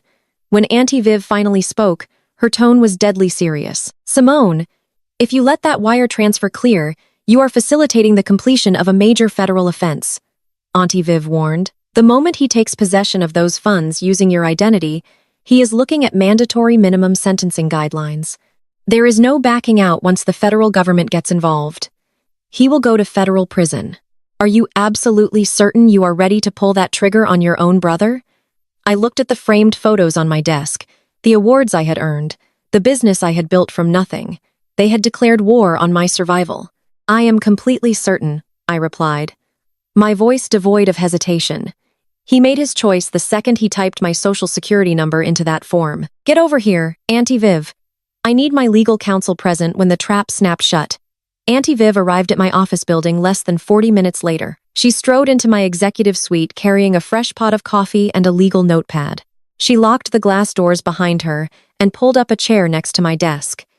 We sat in the glow of the monitors, watching the digital status of the commercial bridge loan application. It felt like we were sitting in a high-tech duck blind, patiently waiting for a very specific, greedy animal to walk directly into the crosshairs. The automated underwriting system of the commercial lender was functioning exactly as Darius had hoped. We watched as the digital progress bar moved from pending review to conditional approval. Auntie Viv took meticulous notes documenting every timestamp and every system update. We needed an airtight timeline to present to the federal authorities to prove I had zero involvement in the actual origination of the fraudulent loan. "We are entering dangerous territory now," Auntie Viv murmured, sipping her dark coffee. "The bank is generating the final promissory note. He is going to have to digitally sign it using your credentials. This is the point of no return." I kept my eyes locked on the screen. The tension in the room was suffocating. Every passing minute felt like an hour. Darius was sitting in his apartment completely unaware that his brilliant plan to steal $500,000 was being monitored in real time by the exact person he was trying to destroy. He thought this money would solve his problems, win back his materialistic wife, and buy him the time he needed to launch another fraudulent scheme. He was entirely blinded by his own toxic arrogance. At exactly 2:14 inches the early morning, the screen refreshed. A bright green banner appeared across the top of the lender portal. The loan had been formally approved. Darius had successfully executed the digital signature, officially committing identity theft and bank fraud. But the trap was not fully sprung yet. We needed the money to move. We needed the wire transfer. Come on, Darius. I whispered softly to the bright computer screen, my hands gripping the heavy armrests of my leather chair. Do not get cautious now. Just take the stolen money and run. We waited in silence. The commercial lender operated a 24-hour automated funding system if the routing number had already identified the receiving account. Darius had set up a new corporate account under a fake limited liability company, attempting to distance the stolen funds from his personal banking profile. It was a pathetic attempt at money laundering that any competent forensic accountant would see right through in 10 seconds. At 227, the update triggered. The status changed from approved to funded. A digital wire tracking number was generated and attached to the file. The bank had successfully transmitted $500,000 to Darius's fraudulent corporate account. The transaction had crossed state lines utilizing federal banking infrastructure. Auntie Viv slowly set her pen down on the notepad. She let out a long, heavy exhale that seemed to carry the weight of our entire family's toxic history. It is done, she said quietly. The wire cleared. He just committed interstate wire fraud, aggravated identity theft, and money laundering. He just handed you his own head on a silver platter. I leaned back in my chair, staring at the green funded banner. I did not feel guilty. I did not feel conflicted. I felt a profound, overwhelming sense of liberation. For my entire life, Warren and Valerie had protected Darius from the consequences of his actions. They shielded him from reality, sacrificed my well-being to ensure his comfort, and blamed everyone else for his spectacular failures. But the real world does not care about Warren's grand speeches at church. The real world does not care about Valerie's fake tears or dramatic performances on my front porch. The federal government operates on cold, hard facts. Darius had finally committed a crime that Warren and Valerie could not shout their way out of. They could not manipulate a federal judge. They were completely powerless. I downloaded the final confirmation documents, the wire tracking numbers, and the digital signature logs. I compiled everything into a secure, encrypted folder on my desktop. I labeled the folder with Darius's full legal name and the date. It was a digital coffin, perfectly constructed and ready to be buried. I looked at Auntie Viv. She gave me a firm, resolute nod. We had executed the strategy flawlessly. The defense was officially over. It was time to go on the offensive and burn their entire empire to the ground. I picked up my phone and scrolled through my curated list of professional contacts. As a corporate financial consultant, I frequently collaborated with government agencies to investigate corporate fraud. I had direct lines to the people who handled financial crimes of this magnitude. I tapped the screen and initiated the first call to my contact at the Federal Bureau of Investigation. As the line began to ring, I pulled up the secondary contact for the Internal Revenue Service. The trap had successfully snapped shut, and now it was time to unleash the hounds. I quickly dialed the direct line to a senior agent I had worked with during a massive corporate embezzlement case 2 years prior. He picked up immediately, his voice sharp and alert. I calmly explained that my identity had been stolen to secure a $500,000 commercial bridge loan and that the funds had just crossed state lines via an automated wire transfer. I provided the specific tracking numbers, the exact internet protocol addresses, and the routing information for his fraudulent shell company. The agent asked if I wanted them to freeze the destination account right away to prevent capital flight. I told him no.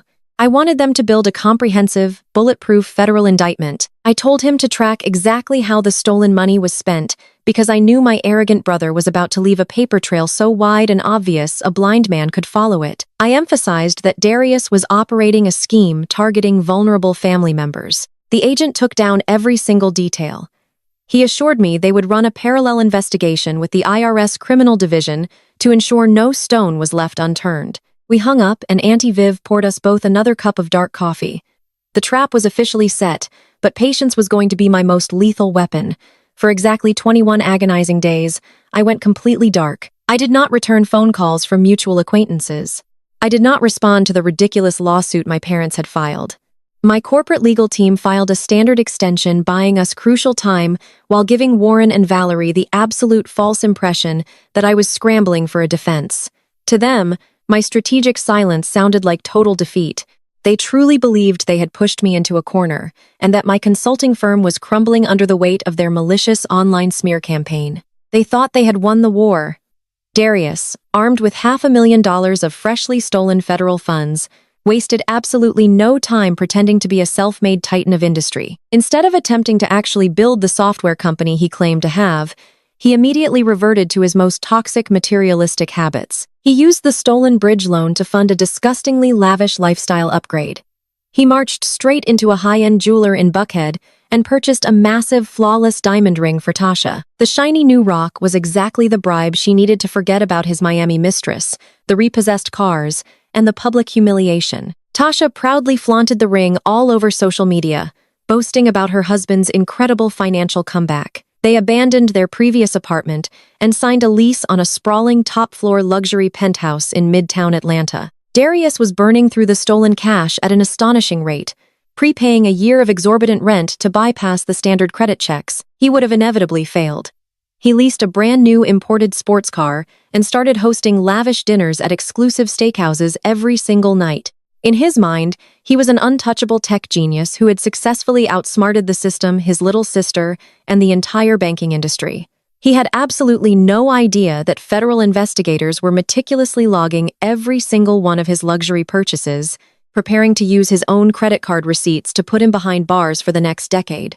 Warren and Valerie were equally intoxicated by this sudden fraudulent wealth. Darius had moved them out of their cheap roadside motel and set them up in a rented luxury condo overlooking the city skyline. My parents were completely blinded by the illusion of success. They did not ask how Darius had magically secured hundreds of thousands of dollars just days after his accounts were entirely frozen. They just eagerly accepted the penthouse views, the catered meals, and the designer clothes he bought them to keep them compliant and quiet. Their arrogance reached a sickening peak during the third week of my silence. I was sitting at my kitchen island at the lake house when Chloe, my assistant, sent me a link to a public social media broadcast. Valerie and Warren were streaming live on Facebook to all their church friends, extended family members, and the same community they had tried to turn against me. Valerie was sitting on a white leather sofa, holding a crystal glass of expensive champagne, wearing a brand new silk dress. Warren stood behind her, looking smug and victorious. They were putting on a sickeningly sweet performance for their audience. "God always blesses the faithful," Valerie told the camera, her voice dripping with artificial humility. "Our brilliant son, Darius, just secured massive funding for his tech company. He is about to launch a historic corporate merger that will change our family legacy forever. We are just so blessed that he takes such good care of his parents after others turned their backs on us." Warren leaned into the frame, his eyes gleaming with malicious intent. "We always knew who the real talent in this family was," he boasted loudly. "Some people try to build wealth through greed and selfishness, but true success comes to those who honor their elders. Our son is untouchable now. We are entering a new season of abundance, and very soon we will be reclaiming what rightfully belongs to this family." I watched the broadcast with a perfectly calm, icy demeanor. They were publicly digging their own graves. Every word they spoke on that video was another piece of evidence confirming they were willingly benefiting from the proceeds of a massive federal crime. They were so utterly obsessed with respectability and public perception that they were broadcasting their complicity to the entire world. The very next morning, a courier arrived at the security gate of my Lake Oconee property. He handed over a thick, heavy envelope made of expensive textured paper. The seal on the back was pressed in shiny gold wax. I took the envelope to my kitchen counter and sliced it open with a letter opener. Inside was a lavishly printed formal invitation to a corporate event. Darius was hosting a massive investors gala at the Ritz-Carlton Hotel in downtown Atlanta. The invitation promised an evening of opulence, champagne, and an exclusive presentation regarding his highly anticipated tech merger. He had invited local politicians, prominent business owners, and the wealthy elite of Atlanta's social scene. He was using the stolen bridge loan to throw a massive party, hoping to use the event to lure actual investors into his fraudulent web and steal even more money to cover his tracks. But the invitation was not just a formality. Tucked inside the gold-foiled card was a handwritten note on personalized stationery. I recognized my father's sharp, aggressive handwriting immediately. Warren had taken the time to write me a petty, venomous message. It read, "Come see what real success looks like. We will be announcing the legal seizure of your lake property tonight, in front of everyone who matters. You are going to hand over those keys exactly like I told you to. Failures do not get to dictate terms to this family." I read the handwritten note twice. Warren was actually planning to use his son's fake corporate gala to publicly humiliate me again. He thought the threat of a public spectacle at the Ritz-Carlton would force me to surrender my home and my consulting firm to avoid further embarrassment. He wanted to break my spirit in a room full of Atlanta's most powerful people. I did not feel angry. I felt an overwhelming sense of profound anticipation. They had perfectly set the stage for their own total destruction. They wanted a captive audience. They wanted high stakes. They wanted to make a public announcement about real estate acquisitions and corporate takeovers. I was more than happy to give them exactly what they asked for. I walked into my master closet and selected my sharpest, most intimidating designer gown. It was a tailored emerald green silk dress that projected absolute power and unwavering authority. I paired it with my most expensive heels and minimal elegant jewelry. I looked in the full length. The woman staring back at me was not a victim. She was an apex predator who had patiently waited for the perfect moment to strike. I walked back to my home office and picked up my slim leather briefcase. Inside, I carefully placed the forensic handwriting analysis, the offshore wire transfer receipts, the identity theft documentation, and a few newly acquired legal documents that Warren and Valerie had absolutely no idea existed. The trap was fully loaded. I picked up my phone and opened my text messages. I typed a quick, precise message to Auntie Viv. "I have the invitation. The dress code is formal, and the guest list is packed. Make sure our friends at the Federal Bureau are fully briefed on the timeline. I will see you at the hotel." For exactly 21 days, I completely vanished from their radar. I did not return phone calls from mutual acquaintances who wanted to gossip. I did not respond to the ridiculous lawsuit my parents had filed. My corporate legal team simply submitted a standard extension request to the court, buying us crucial time while giving Warren and Valerie the absolute false impression that I was scrambling for a defense. To them, my strategic silence sounded like total defeat. They truly believed they had pushed me into a corner and that my consulting firm was crumbling under the weight of their malicious online smear campaign. They thought they had won the war.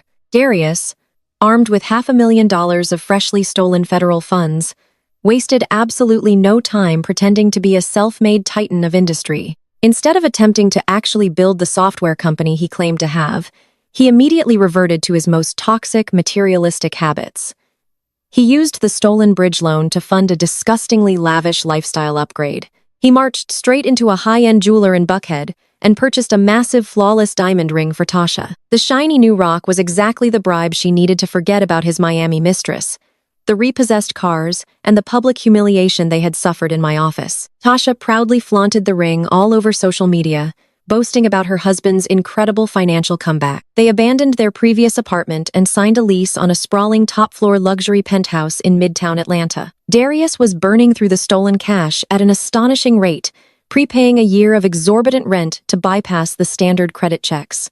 He would have inevitably failed. He leased a brand-new imported sports car and started hosting lavish dinners at exclusive steakhouses every single night. In his mind, he was an untouchable tech genius who had successfully outsmarted the system, his little sister, and the entire banking industry. He had absolutely no idea that federal investigators were meticulously logging every single one of his luxury purchases, preparing to use his own credit card receipts to put him behind bars for the next decade. Warren and Valerie were equally intoxicated by this sudden fraudulent wealth. Darius had moved them out of their cheap roadside motel and set them up in a rented luxury condo overlooking the city skyline. My parents were completely blinded by the illusion of success. They did not ask how Darius had magically secured hundreds of thousands of dollars just days after his accounts were entirely frozen. They just eagerly accepted the penthouse views, the catered meals, and the designer clothes he bought them to keep them compliant and quiet. Their arrogance reached a sickening peak during the third week of my silence. I was sitting at my kitchen island at the lake house when Chloe, my assistant, sent me a link to a public social media broadcast. Valerie and Warren were streaming live on Facebook to all their church friends, extended family members, and the same community. They had tried to turn against me. Valerie was sitting on a white leather sofa holding a crystal glass of expensive champagne, wearing a brand new silk dress. Warren stood behind her looking smug and victorious. They were putting on a sickeningly sweet performance for their audience. God always blesses the faithful, Valerie told the camera, her voice dripping with artificial humility. Our brilliant son, Darius, just secured massive funding for his tech company. He is about to launch a historic corporate merger that will change our family legacy forever. We are just so blessed that he takes such good care of his parents. After others turned their backs on us, Warren leaned into the frame, his eyes gleaming with malicious intent. We always knew who the real talent in this family was. He boasted loudly. Some people try to build wealth through greed and selfishness, but true success comes to those who honor their elders. Our son is untouchable now. We are entering a new season of abundance, and very soon we will be reclaiming what rightfully belongs to this family. I watched the broadcast with a perfectly calm, icy demeanor. They were publicly digging their own graves. Every word they spoke on that video was another piece of evidence confirming they were willingly benefiting from the proceeds of a massive federal crime. They were so utterly obsessed with respectability and public perception that they were broadcasting their complicity to the entire world, documenting their own downfall in real time for everyone to see. The very next morning, a private courier arrived at the security gate of my Lake Oconee property. He handed over a thick, heavy envelope made of expensive, textured paper. The seal on the back was pressed in shiny gold wax. I took the elegant envelope to my kitchen counter and sliced it open with a silver letter opener. Inside was a lavishly printed, highly formal invitation to a corporate event. Darius was hosting a massive investors' gala at the Ritz-Carlton Hotel in downtown Atlanta. The invitation promised an evening of unparalleled opulence, expensive champagne, and an exclusive presentation regarding his highly anticipated tech merger. He had invited local politicians, prominent business owners, and the wealthy elite of Atlanta's high society social scene. I was clearly using the stolen bridge loan to throw a massive party, hoping to use the high-profile event to lure actual wealthy investors into his fraudulent web and steal even more money to permanently cover his tracks. But the invitation was not just a basic formality. Tucked inside the gold-foiled card was a handwritten note on personalized stationery. I recognized my father's sharp, aggressive handwriting. Immediately, Warren had taken the time to write me a petty, venomous message. It read, "Come see what real success looks like. We will be announcing the legal seizure of your lake property tonight in front of everyone who matters. You are going to hand over those keys exactly like I told you to. Failures do not get to dictate terms to this family." I read the handwritten note twice, letting the sheer audacity of his words sink in. Warren was actually planning to use his son's fake corporate gala to publicly humiliate me again. He thought the threat of a massive public spectacle at the Ritz-Carlton would completely force me to surrender my home and my consulting firm to avoid further embarrassment. He wanted to break my spirit in a room full of Atlanta's most powerful people. I did not feel angry. I felt an overwhelming sense of profound anticipation. They had perfectly set the stage for their own total destruction. They wanted a captive audience. They wanted high stakes. They wanted to make a public announcement about real estate acquisitions and corporate takeovers. I was more than happy to give them exactly what they asked for in dramatic fashion.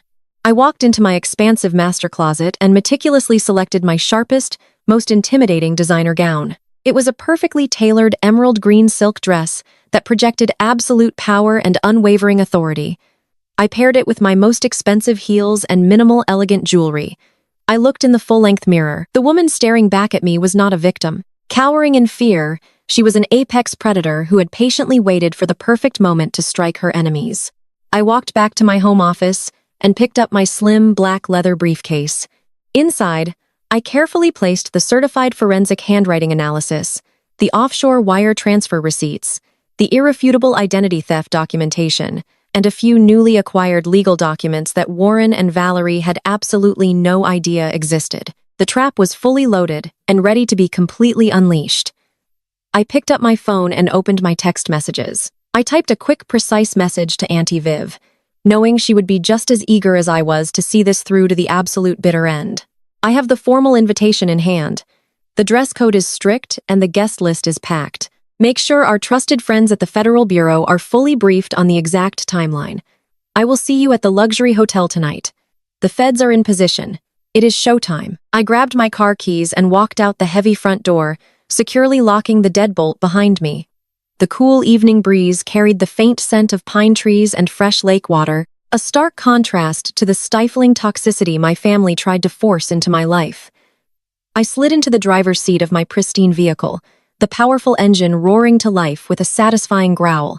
As I navigated the winding roads toward the highway, I felt an incredible sense of clarity.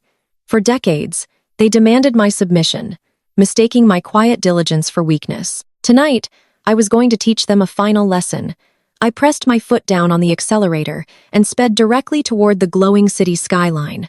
The glowing city skyline soon gave way to the towering facade of the Ritz-Carlton Hotel in downtown Atlanta. Valets rushed to open the doors of my vehicle as I stepped out into the humid night air. I handed over my keys and walked through the revolving glass doors with the supreme confidence of a woman who held every single winning card. The grand ballroom was located on the second floor, and the faint sound of a string quartet echoed down the marble hallway.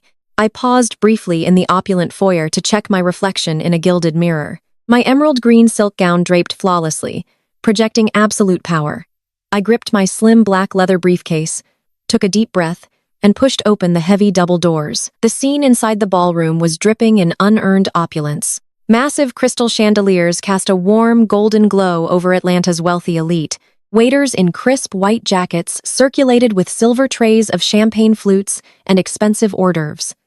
Near the center of the room, a towering champagne fountain bubbled over. Darius was holding court by the bar, wearing a bespoke tuxedo he had undoubtedly purchased with stolen federal funds. He was aggressively pitching his fake startup to a group of older, unsuspecting investors, flashing his charismatic smile and waving his hands to emphasize his completely fabricated business projections. Tasha stood right beside him, her newly acquired flawless diamond ring sparkling under the chandelier lights as she laughed at jokes she barely understood. I stepped further into the room, my presence instantly shifting the atmospheric pressure. I looked breathtaking and utterly unbothered. Heads turned as I glided across the plush carpet. Valerie was standing near the front stage draped in a tasteless sequined gown. She caught sight of me, and her haughty smile immediately curdled into a vicious sneer. She leaned over to a prominent church elder standing beside her and loudly whispered that I was only there to beg my brother for a job after ruining my own consulting firm. I ignored her completely. I did not break my stride.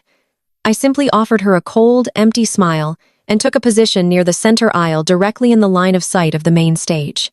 A sudden chime rang through the ballroom speakers, signaling the start of the evening's main presentation. The string quartet stopped playing, and the guests directed their attention toward the raised platform at the front of the room. Two massive projector screens flanked the stage, currently displaying the sleek modern logo of Darius's entirely fake tech company. Warren walked up the carpeted stairs to the stage. He adjusted his expensive silk tie and grabbed the microphone from the stand. He looked out over the sea of wealthy investors and prominent socialites, his chest puffed out with arrogant pride. "Ladies and gentlemen," Warren began, his deep voice carrying a sickeningly sweet tone of manufactured humility. "Thank you all for joining us tonight to celebrate the incredible launch of my son's visionary technology merger. Family resilience is the absolute foundation of everything we do. We have faced immense trials. We have had certain family members try to tear us down out of petty jealousy and spite." He paused for dramatic effect, locking his cold, unforgiving eyes directly on me, standing in the center of the crowd. A few guests followed his gaze, looking at me with uncomfortable curiosity. But justice always prevails. Warren continued, raising his voice to ensure every single person in the room heard him clearly. "True success cannot be stopped by selfish individuals. Tonight, we are not just celebrating a corporate merger.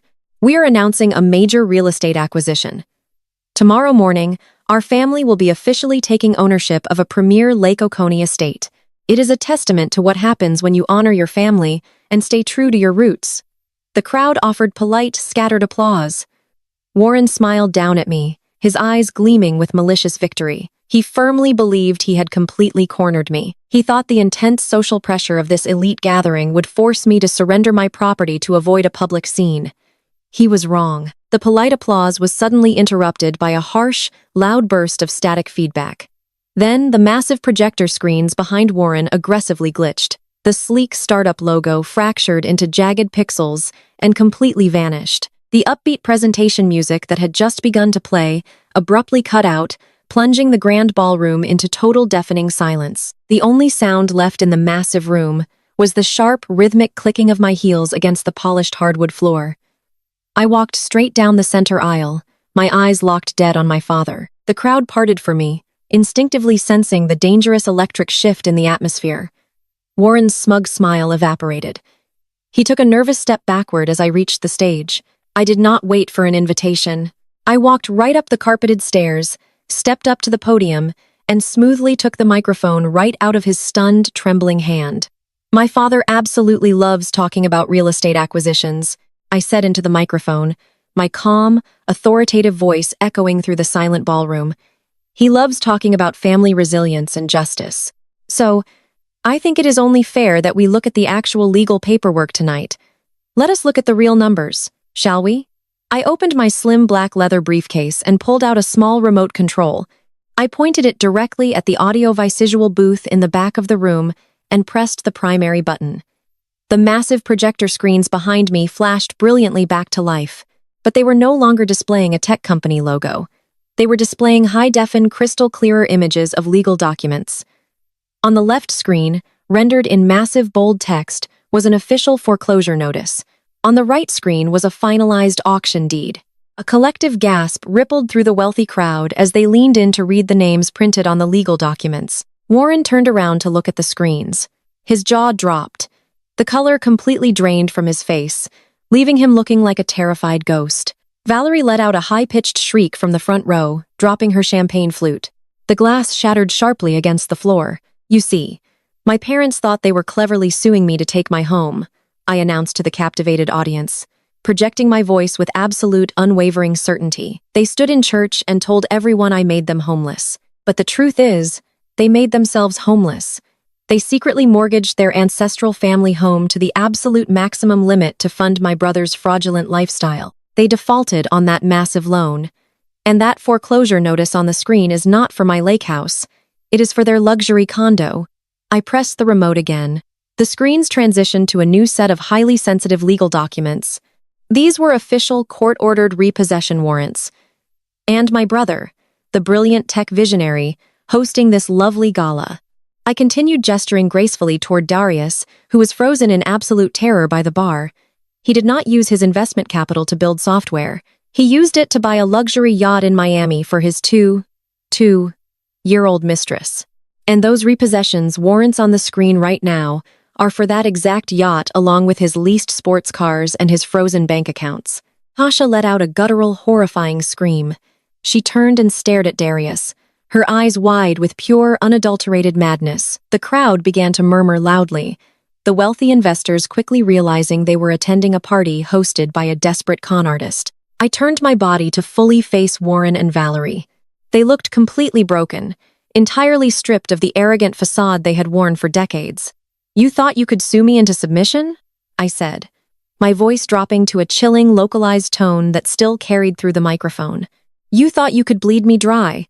But while you were wasting time with a bottom-feeding lawyer, the bank officially auctioned off your toxic, defaulted debt. And the private equity firm that bought your debt for pennies on the dollar is mine." I stepped closer to my father, who was physically shaking on the stage. "I am the sole owner of your debt, Warren," I declared, sealing their absolute doom. "I am your landlord, and as of this morning, you are officially evicted. You have absolutely nothing left." The ballroom erupted into absolute chaos. Investors were frantically pulling out their phones, making calls to their financial advisors. Tasha was screaming at Darius, hitting him in the chest with her expensive evening bag. Valerie collapsed into a nearby chair, hyperventilating and clutching her chest. Darius suddenly snapped out of his paralyzed state. His face twisted into a mask of pure, unhinged fury. He shoved past a group of panicked guests and sprinted toward the stage. He lunged forward, stopping just at the bottom of the stairs, his eyes wild and bloodshot. "You are lying!" Darius screamed at the top of his lungs, pointing a desperate, shaking finger at me. "You are just a jealous, bitter liar. I am not bankrupt. I have $500,000 sitting in my corporate account right now. I can buy you out tonight." I can buy your stupid lake house and your entire consulting firm. I have the cash. I looked down at my older brother, the golden child, who had finally dug a grave so deep he could never climb out. I slowly shook my head, offering him a smile devoid of any warmth or mercy. That is not your money, Darius, I said smoothly, my voice cutting through his hysterical screaming. That is stolen money. You committed identity theft using my social security number to secure a fraudulent commercial bridge loan. You committed interstate wire fraud when you transferred those funds. Darius froze, the color draining from his face just as it had from our father's. His mouth opened, but no sound came out. He slowly realized the catastrophic magnitude of the mistake he had made. And Darius Ray continued gesturing elegantly toward the heavy mahogany doors at the very back of the grand ballroom, those men in the dark suits standing by the exits. They are not late arriving investors. Darius slowly turned his head to look at the back of the room. The crowd parted, revealing a dozen stern-faced individuals wearing tactical vests over their dress shirts. The gold lettering on their jackets was impossible to miss. FBI and IRS Criminal Investigation Division. The trap had entirely closed. Darius stared at the federal agents. His arrogant, meticulously crafted world was instantly reduced to absolute rubble. The staggering realization that he was not a mastermind, but simply a pawn in my counterstrike broke his mind. He took a stumbling step backward, his breath coming in short, erratic gasps. He looked at the massive projector screens displaying his financial ruin, then looked at the federal agents securing all the exits, and finally looked back up at me, standing triumphantly on the stage. Warren fell to his knees on the carpeted platform. The proud, domineering patriarch, who had physically shoved me into the rain, was now weeping openly in front of Atlanta's elite. He reached out with a trembling hand, grabbing the hem of my emerald silk gown. "Simone, please." Warren begged, his voice a pathetic, broken whisper. "You cannot do this to your own brother. You cannot do this to your parents. We will lose everything. They will lock him away. Please, you have to tell them it was a misunderstanding. You have to save us." I looked down at the man who had tormented me for my entire life. I looked at Valerie weeping uncontrollably in the front row and Darius completely paralyzed by his impending federal prison sentence. I slowly stepped back, pulling the hem of my dress out of his desperate grasp. I looked down at them with absolute freezing ice in my veins. "You made your choices," I replied softly, ensuring only he could hear my final verdict. "You are going to have to live with them." I turned my back on my father, closed my black leather briefcase, and prepared to watch the federal authorities dismantle the rest of their pathetic lives. The heavy mahogany doors of the grand ballroom did not just open. They burst inward with a violent, thunderous crash that shattered the remaining tension in the room. A swarm of tactical boots hit the polished hardwood floor. Dozens of federal agents flooded into the opulent space. Half of them wore dark windbreakers with prominent yellow lettering spelling out FBI across their backs. The other half bore the insignia of the Internal Revenue Service Criminal Investigation Division. The sheer volume of law enforcement personnel was overwhelming. They moved with swift, practiced precision, fanning out to secure every single exit. The wealthy investors, socialites, and local politicians who had gathered to celebrate my brother's fake tech empire instantly realized they were standing in the middle of a massive federal raid. Absolute panic erupted across the room. Guests screamed, dropping their expensive champagne flutes as they scrambled to back away from the center of the ballroom. The string quartet had abandoned their instruments and were huddled near the catering tables. The illusion of high society luxury was completely obliterated by the harsh, uncompromising reality of federal law enforcement. "Nobody moved the lead," FBI agent shouted, his authoritative voice cutting through the hysterical screams of the crowd. "Keep your hands visible and step away from the stage area immediately. This is a federal operation." The sea of designer gowns and tailored tuxedos parted instantly. Atlanta's elite scrambled to distance themselves from Darius, treating him like a highly contagious disease. In the corporate world, being caught in the crossfire of a federal financial raid was career suicide. Nobody wanted their face captured on the hotel's security cameras, standing next to a man about to be indicted for wire fraud. A tactical team of 6 heavily armed agents marched straight down the center aisle, their eyes locked entirely on my brother. Darius was still standing near the bottom of the stage stairs, completely paralyzed by a combination of profound terror and absolute disbelief. The smug, arrogant tech founder who had tried to steal my life savings just weeks prior was now trembling so violently his knees were buckling. Darius Anderson, the lead agent, announced, stepping onto the carpeted platform and pulling a pair of heavy steel handcuffs from his tactical belt. You are under arrest for multiple violations of federal law. You are being charged with interstate wire fraud, aggravated identity theft, and tax evasion. The words echoed through the massive ballroom, cementing his permanent destruction. Every single person in the room heard the specific devastating charges. There was no spinning this narrative. There was no public relations campaign that could erase the fact that Darius was a common thief. I do not understand. Darius stammered, his voice cracking into a high-pitched, pathetic whine. I am a tech founder. I have venture capital. There is a misunderstanding. You have the wrong man. My sister set me up. The lead agent did not even blink at his desperate, fabricated excuses. Turn around and place your hands behind your back right now, the agent commanded, his tone, leaving zero room for negotiation. Darius tried to take a step backward, looking frantically around the room for any possible escape route. Two younger agents immediately grabbed him by the shoulders, forcefully spinning him around and slamming him face first onto the polished stage floor. The impact knocked the wind out of him, and a collective gasp rose from the terrified crowd. The sharp, unmistakable sound of metal ratcheting shut echoed loudly as they secured the handcuffs tightly around his wrists, binding him to the harsh reality of his own making. You have the right to remain silent, the lead agent recited loudly, ensuring the entire audience could hear the reading of his Miranda rights. Every single syllable struck like a hammer against the fragile glass house Darius had built. Anything you say can and will be used against you in a court of law. While the federal agents hauled Darius up from the floor, a piercing, hysterical shriek tore through the silence of the ballroom. It was Tasha. She had been standing frozen near the bar, clutching her counterfeit luxury handbag and staring at the unfolding disaster. The terrifying reality of her situation had finally broken through her thick layer of materialistic delusion. The massive diamond ring on her finger was purchased with stolen federal funds. The luxury penthouse she had just leased was tied to money laundering. The expensive sports cars, the designer clothes, and the lavish dinners were all financed by interstate wire fraud. The federal government was going to seize absolutely everything she owned, and she was likely going to be named as an unindicted co-conspirator. Tasha completely lost her mind. The polished, arrogant persona she used to mock me in my office was entirely gone. She transformed into a frantic, cornered animal. She ripped the heavy diamond necklace from her throat, breaking the clasp, and hurled it forcefully at Darius.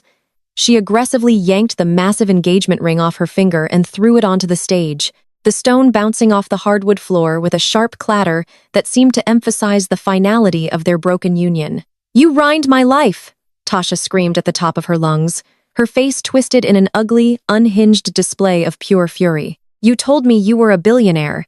You told me we were untouchable. You dragged me into a federal crime, you pathetic, lying loser. I trusted you to provide for me to elevate my status, and instead you used me as a prop while you chased after Instagram models in Miami. I am going to lose everything because of you. Darius struggled against the grip of the federal agents, his face flushed with extreme humiliation. Tasha, baby, please, he begged frantically. Do not do this right now. Call my lawyer. Call the bank. I am not calling anyone for you, Tasha shrieked, stomping her designer heel against the floor. I am filing for divorce tomorrow morning. I hope you rot in federal prison for the rest of your miserable life. Two agents stepped forward to de-escalate her violent outburst, gently but firmly guiding her away from the stage. She did not fight them. She just kept screaming obscenities at her husband as the authorities escorted him toward the main exit. The spectacular collapse of my brother's fraudulent empire was perfectly executed, but the final, most satisfying act of justice belonged entirely to my parents. Warren was still kneeling on the stage, completely broken. The proud, domineering patriarch who had physically shoved me into the freezing rain was now sobbing openly in front of his wealthy peers, but Valerie was not ready to surrender. As I picked up my briefcase and turned to walk down the stage stairs, Valerie lunged forward from the front row. She threw herself onto the carpeted steps, physically blocking my path. Her carefully styled hair was a messy, disheveled disaster.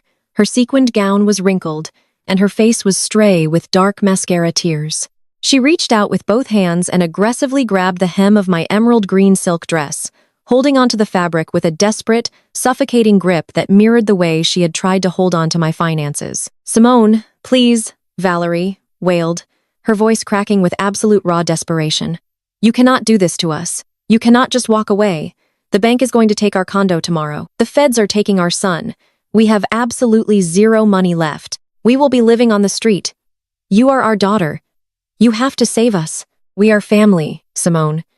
You cannot just turn your back on your own blood when we are suffering.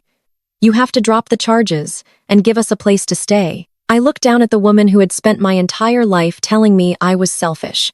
I looked at the mother who had eagerly handed my sensitive childhood documents over to a criminal just so he could steal $500,000 under my name. She was begging me for mercy while standing in the exact same hotel where she had planned to publicly humiliate me and steal my home. I did not feel a single ounce of pity. The emotional manipulation that used to bind me to them had been completely severed. I looked down at Valerie with absolute freezing ice in my veins. I slowly and deliberately stepped backward, pulling the fine silk fabric of my gown forcefully out of her frantic clutching hands. I smoothed the front of my dress, ensuring my posture was absolutely flawless. I looked at Valerie, then at Warren, ensuring they both heard my final, unwavering verdict. Failures do not belong in my house, I said smoothly, throwing the exact same toxic words they had used against me right back into their faces. Figure it out. I turned my back on them for the final time. I walked gracefully down the center aisle of the Ritz-Carlton ballroom, my head held high, my briefcase securely in my hand. The crowd of wealthy investors and prominent socialites parted for me with profound, undeniable respect, their eyes tracking my every movement as if I were royalty. Several guests had their smartphones out, camera flashes illuminating my path as I walked toward the heavy mahogany doors. Behind me, the sound of my mother's agonizing, despairing sobs echoed through the massive room, completely drowned out by the harsh commanding orders of the federal agents securing the crime scene. I did not look back. I stepped out into the warm Atlanta night air, handed my ticket to the valet, and waited for my car. The oppressive humidity of the city felt entirely refreshing against my skin. The war was officially over, and I had emerged as the undisputed, untouchable victor. My empire was entirely secure, and my future was completely my own. I watched the bright red tail lights of my sleek vehicle approach the grand entrance, feeling a profound, comforting sense of absolute peace, settling deep into my bones. The venomous, toxic roots of my broken family tree had finally been permanently severed, allowing me the precious space to flourish and grow without their heavy, continuously suffocating shadow blocking my radiant light. I stepped gracefully into the luxurious leather interior, closing the door firmly on the chaotic chapter of my past. I was no longer the neglected scapegoat forced to endlessly sacrifice my hard-earned happiness. I was the brilliant, unapologetic, unyielding architect of my own beautiful, flawless, immaculate destiny, finally ready to conquer the entire world. 3 months later, the dust had completely settled over the ruins of my family's fabricated empire. The federal justice system moves with a slow but absolutely merciless efficiency when interstate wire fraud and identity theft are involved. The brilliant tech founder who had stood in the center of the Ritz-Carlton ballroom sipping expensive champagne and pitching phantom mergers was now wearing a standard issue orange jumpsuit. Darius was denied bail entirely. The federal judge deemed him an extreme flight risk, given the offshore accounts and the sheer audacity of his crimes. His high-pricked defense attorney abandoned him. The second the retainer check bounced, resulting in Darius relying on an overworked public defender who advised him to take a plea deal. He was officially sentenced to 8 years in federal prison with absolutely no possibility of early parole. The reality of his confinement broke him completely. He went from leasing luxury sports cars and buying yachts in Miami to counting the minutes in a concrete cell stripped of every single illusion he had ever created to make himself feel superior. I was finally forced to face the exact man he truly was underneath the bespoke suits and the stolen money. A coward, Tasha did not stand by her man.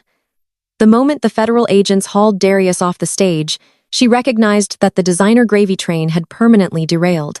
She filed for divorce the very next morning, hoping to legally distance herself from the radioactive fallout of his massive federal indictment. But walking away from the marriage did not absolve her from the crushing reality of their shared financial ruin. The government seized absolutely everything they owned. The counterfeit luxury handbags, the diamond engagement ring, the imported cars, and the luxury penthouse were all liquidated to pay back the commercial lender. Tasha was left with less than zero. Stripped of her arrogant vanity and her fake socialite status, she was forced to face the brutal consequences of enabling a grifter. The woman who had marched into my executive suite demanding the keys to my Porsche was now working the late shift at a fast food drive-thru on the outskirts of Atlanta. Instead of wearing tailored silk blouses and expensive heels, she wore a stained polyester uniform and a plastic visor, handing out paper bags of greasy food to impatient commuters. Her country club dreams had dissolved into the smell of cheap frying oil and minimum wage reality. For Warren and Valerie, the fall from grace was even more devastating because they had further to drop. The private equity firm I owned executed the eviction process with cold clinical precision. They were legally removed from the luxury condo Darius had rented for them. Since they had secretly mortgaged their ancestral family home and handed the equity to my brother, they had absolutely nowhere to go. They were completely destitute. The proud image-obsessed parents, who had spent their entire lives judging others and demanding absolute respect, were forced to pack whatever meager belongings they had left into cheap cardboard boxes. They moved into a cramped, low-income studio apartment in a notoriously rough neighborhood far away from the manicured lawns and gated communities they believed they deserved. The financial ruin was terrible, but the social death was what truly broke their spirits. Warren and Valerie had built their entire identities around respectability politics. They thrived on the admiration of their peers and the prominent standing they held at Greater Hope Fellowship. But Auntie Viv had ensured the truth was permanently carved into the bedrock of our community. When my parents tried to reach out to their wealthy friends for financial help or a temporary place to stay, they were met with dead silence. The prominent deacons who had comforted Valerie in the front pew now refused to acknowledge her existence. Their country club associates, their church friends, and their extended family members entirely blocked their phone numbers. They were completely and permanently shunned. They had traded their dignity, their morality, and their only loyal daughter to protect a criminal, and the community responded by erasing them from high society forever. They were left to sit in their tiny, sweltering studio apartment with nothing but the crushing, unbearable silence of their own consequences. Meanwhile, my life flourished in the absence of their heavy, suffocating toxicity. The cyber smear campaign against my consulting firm had been swiftly dismantled. Once the federal indictment against Darius became public record, I provided the documentation to my corporate clients, proving beyond any doubt that the horrific reviews were part of a malicious extortion attempt. The executive boards that had paused my contracts immediately reinstated them, issuing formal apologies for doubting my integrity. My firm expanded, securing 2 new multinational accounts and breaking our previous revenue records. The storm had not destroyed my foundation. It had washed away the dirt and left the bedrock stronger than ever before. The true healing, however, did not happen in the boardroom. It happened at the lake house. The scene shifted to a perfectly serene sunlit Sunday morning on the expansive wooden deck of my Lake Oconee property. The harsh torrential rain that had battered the windows months ago was a distant memory, replaced by the gentle, calming sound of water lapping against the private dock. The sky was a brilliant, cloudless blue, and a warm, gentle breeze carried the sweet scent of blooming magnolia trees. I was hosting a beautiful, stress-free brunch for the people who had proven their loyalty when it mattered most. Auntie Viv sat at the head of the long outdoor dining table, looking radiant and relaxed in a flowing yellow sundress. She was holding a crystal glass of fresh mimosa, laughing loudly at a joke made by Chloe, my brilliant assistant, who had bravely stood her ground during the office ambush. The table was filled with loyal colleagues, genuine friends, and the chosen family who respected my boundaries and celebrated my authentic success. There were no tense interrogations about my personal life. There were no backhanded compliments or cruel comparisons. There was only genuine warmth, mutual respect, and the profound uplifting joy of being surrounded by people who loved me for exactly who I was. I walked out of the kitchen carrying a large silver tray of fresh pastries and set it down in the center of the table. The conversation flowed easily, a beautiful symphony of joy and shared triumph. I poured myself a cup of dark coffee and leaned against the wooden railing of the deck, letting the warm sunlight wash over my face. I looked at the people laughing around my table and realized the most valuable asset I owned was not the real estate portfolio or the corporate consulting firm. It was the absolute unbreakable peace of mind I had fought so hard to secure. I turned my gaze outward, looking over the pristine, sparkling water of the lake. The journey had been incredibly difficult, fraught with deep betrayals and painful realizations.